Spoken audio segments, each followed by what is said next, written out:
Selamat datang di channel saya, Sunarni Anggo, SMK Negeri 1 Bau-Bau.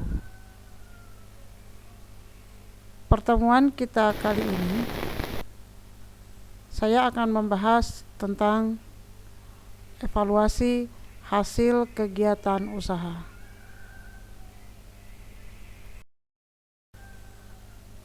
Dalam menjalankan sebuah usaha, maka sudah seharusnya kita selalu melakukan evaluasi atas hasil kegiatan usaha yang telah kita lakukan.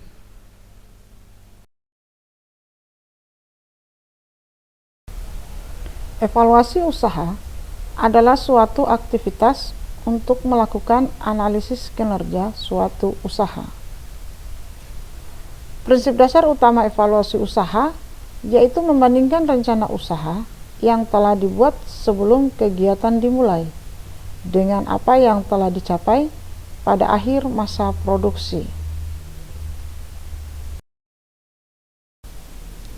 Sebuah usaha dapat dikatakan berhasil jika usaha tersebut bisa memenuhi kewajiban membayar bunga modal, upah tenaga kerja luar, alat-alat luar yang digunakan, serta sarana produksi lainnya, dan juga termasuk kewajibannya pada pihak ketiga. Lalu, apa tujuan dari evaluasi usaha tersebut? Tujuan evaluasi usaha adalah untuk mengetahui sampai sejauh mana tingkat keberhasilan pelaksanaan usaha.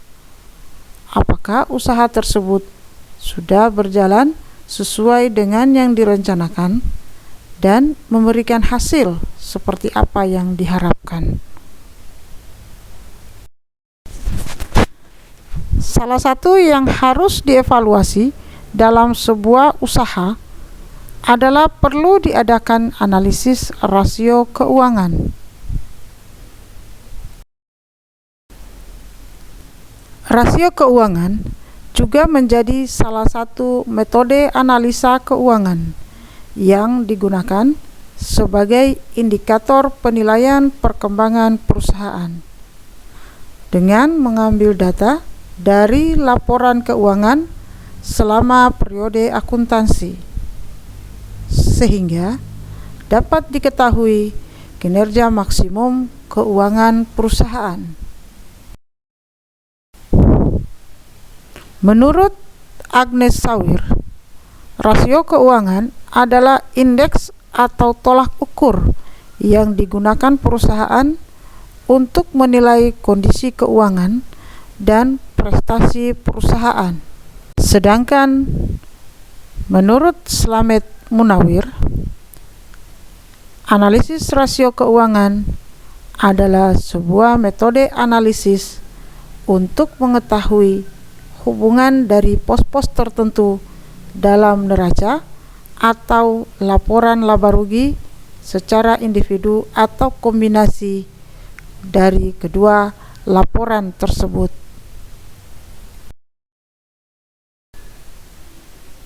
Adapun manfaat yang bisa didapatkan setelah menganalisis rasio keuangan yaitu pertama, dapat menggambarkan masa lalu keuangan perusahaan sehingga bisa menilai posisi perusahaan di masa kini.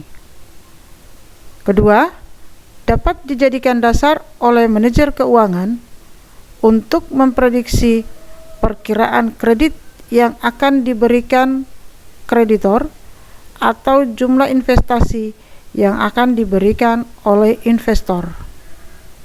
Dan yang terakhir, akan memberikan pandangan mengenai perkiraan jumlah uang yang akan didapatkan perusahaan di masa yang akan datang.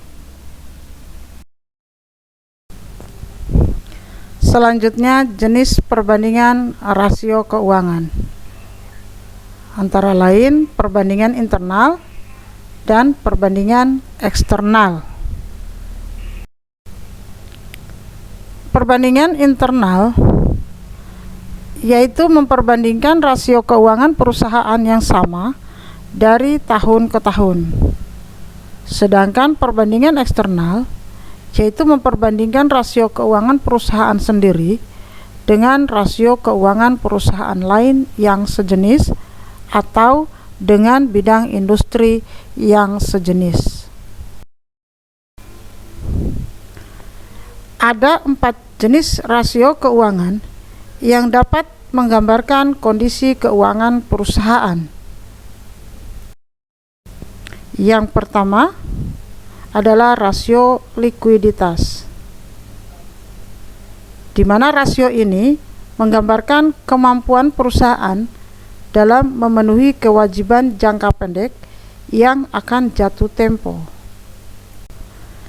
Berikutnya, rasio manajemen hutang merupakan rasio yang menunjukkan kemampuan perusahaan dalam memenuhi segala kewajiban finansial jika suatu saat perubahan tersebut dilikuidasi.